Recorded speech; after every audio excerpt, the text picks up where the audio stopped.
Welcome back to another video, everyone. So on this one, I have a 2015 Mercedes C-Class behind me. This is not my car. A good buddy of mine has entrusted me with doing a full service for him. So we're just gonna be changing the engine oil, oil filter, air filter, and swap out the front brake discs and pads. So I haven't worked on this type of car before. I've done older Mercedes, but I think we can figure this out together. So fingers crossed everything goes all right.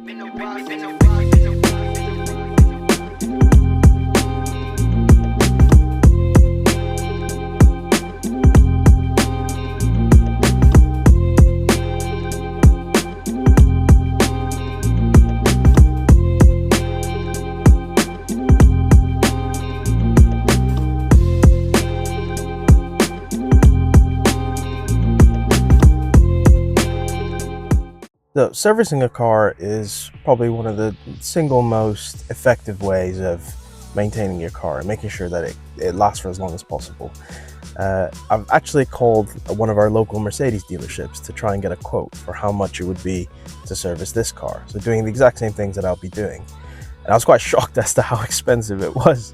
So for the same things, engine oil, filters, discs and pads, I was quoted £1,350. That's inclusive of VAT, which I just think is shocking. Obviously, it's big part of it is labor, and using Mercedes genuine parts, but still, it's extortion to pay that, every year to keep your car on the road and keep it running smoothly. It's just a lot of money for something that it does take a little bit of skill, but it's not particularly difficult. That we could all be doing at home. And by the end of the video, I'll show you how much we spent on parts, obviously excluding labor. Probably would take maybe 3 to 4 hours or something like that to get this job done. It's far cheaper. So you'll be surprised, you'll be saving a lot of money. So that's why I try and do all the services as much as possible for all the cars that I have. And obviously happy to help out some friends in need as well, but I'll give them a discount. First things first, just jacking up the car from the jack point. I'm actually going to use the axle stands under the suspension to hold this car up.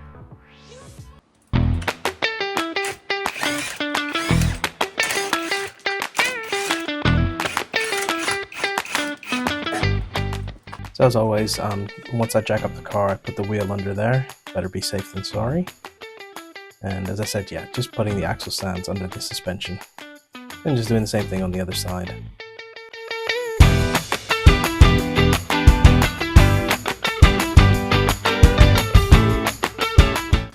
Okay, next up, we are going to service the car.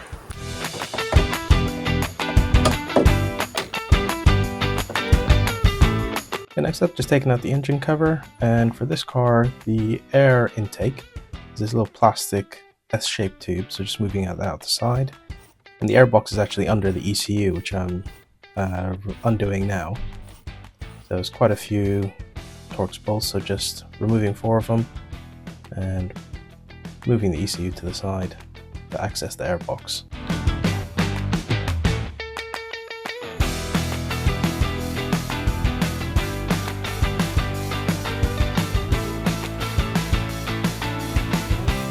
There's quite a few, I think it was T20 screws holding the airbox in. So I was just loosening by hand first and then using the impact just to buzz them out quickly. And the air filter should be right underneath.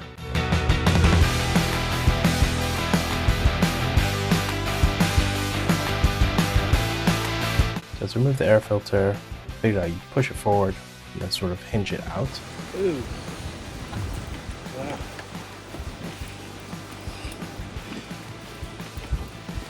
Straight in the bin.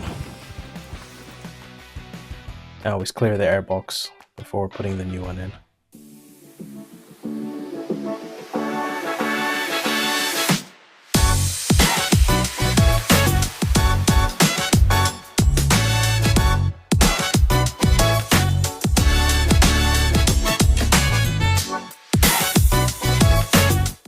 Alright, just returning everything back in the reverse order and just reattaching the air intake pipe as well.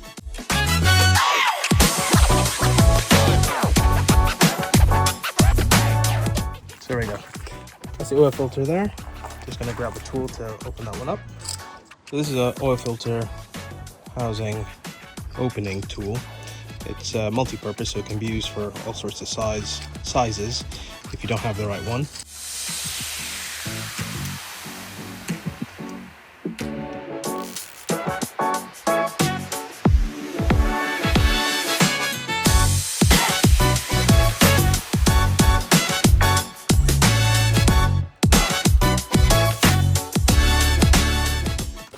I'm going to go under the car now. We do need to remove quite a lot of under tray. I think they're 8mm sockets that are needed, 8mm bolts.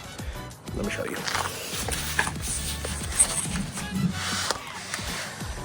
So we've got front plastic here, middle one.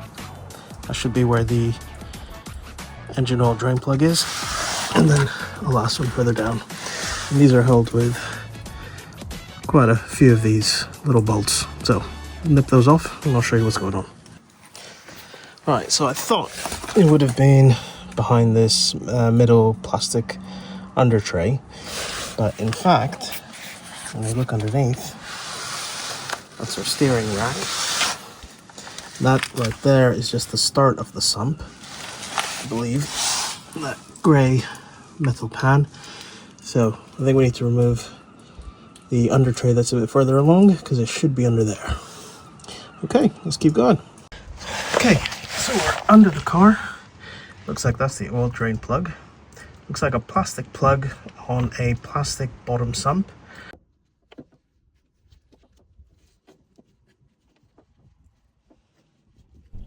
I have to say, draining the oil is probably one of the most satisfying parts of doing an oil service. It's always a little bit of a challenge to try and not get oil splashing everywhere. But once it comes out, it's very satisfying. So this is a 6-liter container, and the car does hold 6 liters. It is getting close up to the top, but it should be just enough. Alright, we've taken the bung off. Now, I've personally never seen a plastic bung.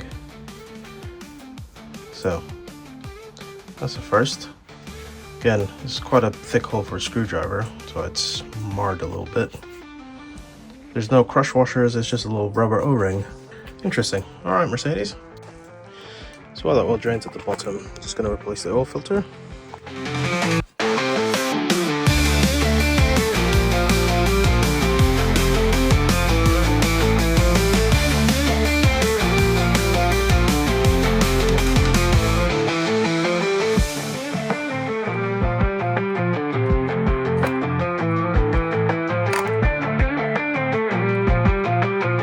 So once I take the oil filter, I always like to have a look inside all the grooves just to see if there's any metal shavings. And luckily this time there weren't. And now I'm just prying off all the rubber oil rings. I find a pick tool really helpful.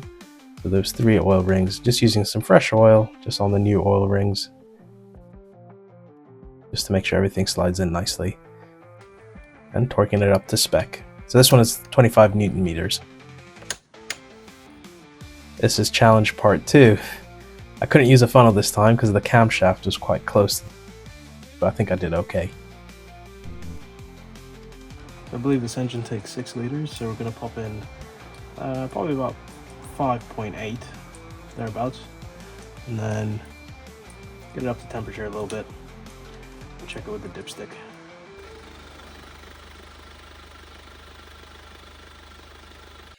So we're back, it's another day. Yesterday we did the service for the car. We serviced the engine oil, oil filter, and the air filter. So today we've got wheels off. Gonna change some brakes and pads. So let's get to it. So you guys have seen me take brake pads and discs off before, so I'm not going to talk about too deeply about what I'm doing, but just removing each of the parts. Sometimes you need to use a little bit of a hammer just to get the bolts moving. So I'm just removing the caliper carrier bolts.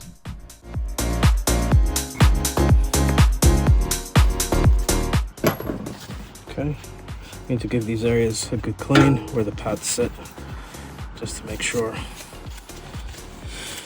that they can move smoothly.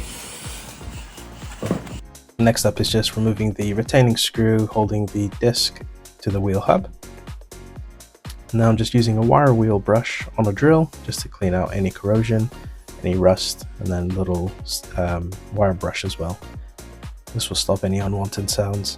Here I'm just using a little bit of copper grease on a rag, just making sure I'm not putting it through the threads where the lug bolts go in, because you don't want those coming out.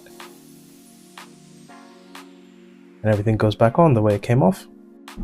So brake discs, caliper carrier,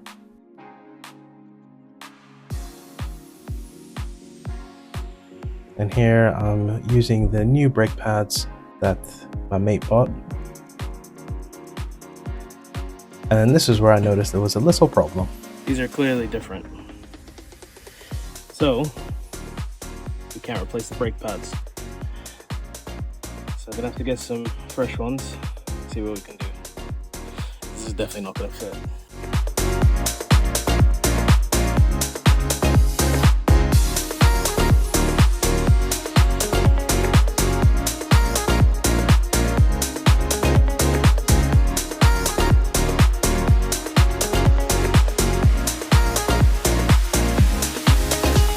So because it was the end of the day and I couldn't get any new brake pads, I thought I'd just put on the old ones and just put the car back together until we've got a bit of an idea of what to do next. Welcome back. It's another day. We went to Your Car Parts and I picked up some brake discs because the previous ones didn't fit. So I'm just going to finish off this job, get it done, get the car down, get it back on the road. So let's crack on. So for the second time, this is on the other side of the car, just taking everything off. This side actually has the brake pad wear sensor. So I pulled that off and then just removing the caliper as well. Just using a C-clamp just to depress the piston because the new pads have a bit more material. They wouldn't fit back on with the piston at its current state.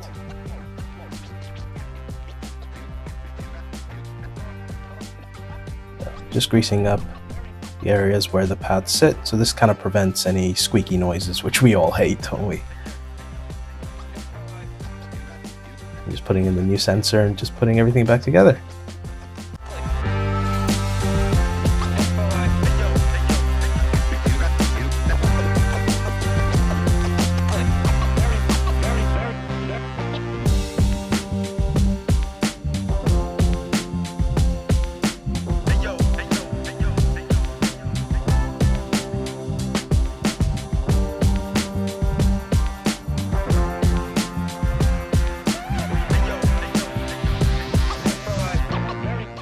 Wheel goes back on and we're almost there.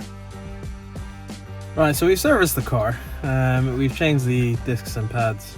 It was fairly straightforward actually, except for the little hiccups with the brake pads, but we managed to get those on as well.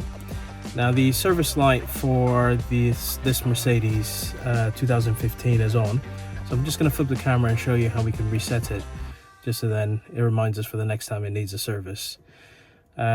Also, bear in mind, this was significantly cheaper than what it would be like to do at a dealership. So I did call Mercedes for a quote. So they quoted £1,350. And for, obviously, excluding labor, my labor on doing this, the parts itself for all of this, I'll put it somewhere up here, just so then you can see, because it is significantly cheaper. Now, granted, yes, there are a few, tools and parts tools that you would need and equipment to be able to do this at home. But really, once you buy those things, doing these services every year can really save a lot of money. It's definitely worth it. I think so. Let me flip the camera around and show you how we can reset this screen on the Mercedes. So just make sure you're on the odometer screen. Okay, and the call button together. There we go. Now what we're looking for is the Assist Plus. So scroll down to Assist Plus, press OK. Switch on ignition to activate. So press on the ignition. There we go.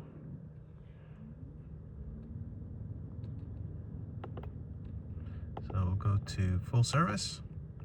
Then we'll scroll down to confirm service. Oil grade service carried out, yes. Cannot be undone, confirm. Full service completed. Okay. Okay, so go back in service data, just give you a bit of information maybe about when the next time is. So it's about once a year or every 15,500 miles. I personally like to do it, especially for a diesel car, about every 5,000 miles, changing the oil. So there we have it, guys. We've done the full service on this car. It's ready to go for another year. Let's get it back on the road. Thank you so much for watching. If you found it helpful, or if you have any questions or comments, or like to give me any input, just drop a comment down below. But if you like the content, be sure to give it a thumbs up. Make sure you subscribe, and I'll see you on the next one. All right, Chewy out.